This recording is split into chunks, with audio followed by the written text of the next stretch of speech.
सुधा और मधु नाम की दो बहनें वृंदावन में रहती थी। वह अपने खेतों में सब्जी उगाती और उन्हें नदी पार आकर गांव में बेचती थी। उनका रोज का काम यही था।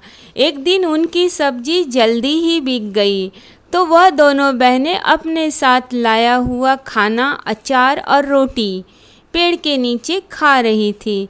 उन्हें शंख बजने की आवाज़ें आने लगी। तब मधु ने सुधा से कहा, मुझे लग रहा है यहाँ पर कोई पूजा हो रही है, चलो देखते हैं। दोनों पंडाल के करीब आए। वहाँ पर पंडित जी भागवत कथा सुना रहे थे।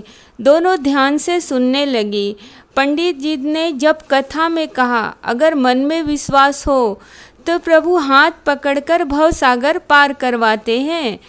हमें प्रभु पर विश्वास रखना चाहिए।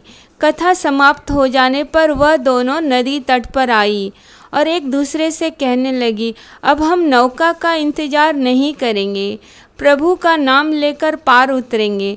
वह दोनों सरल हृदया थी। पंडित जी की कथा का अर्थ उन्होंने यही समझा।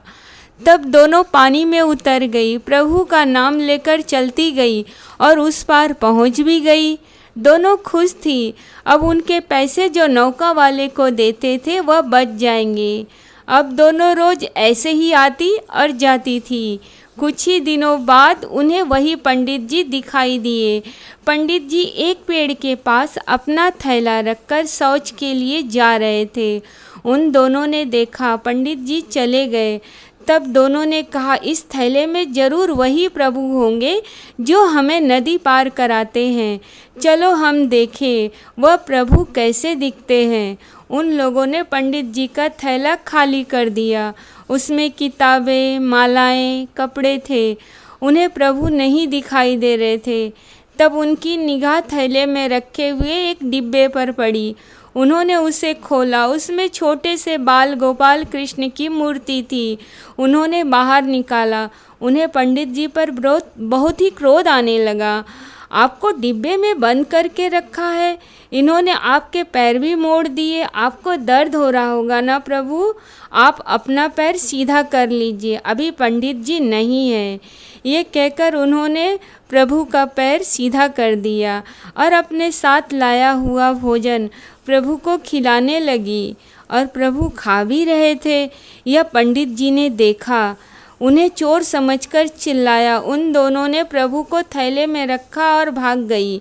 पंडित जी आए, थैले में देखा प्रभु की मूर्ति सीधे पैर हो गई है और वह डिब्बे में भी नहीं आ रहे हैं। उन्हें आश्चर्य हुआ। दूसरे दिन वहीं रुककर पंडित जी उन दोनों का इंतजार करने लगे।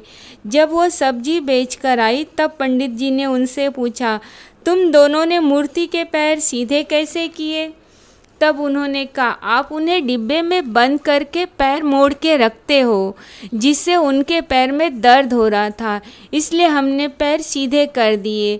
तब उन्होंने कहा, पंडित जी हम नदी के उस पार रहती है, कल आप हमारे यहाँ भोजन पर आइए, प्रभु को भी लाइए। पंडित जी तैयार हो गए क्योंकि उन्हें आश्चर्य हो रहा था, पैर सीधे कैसे हो गए प्रभु के हाथों से, तो यह संभव नहीं।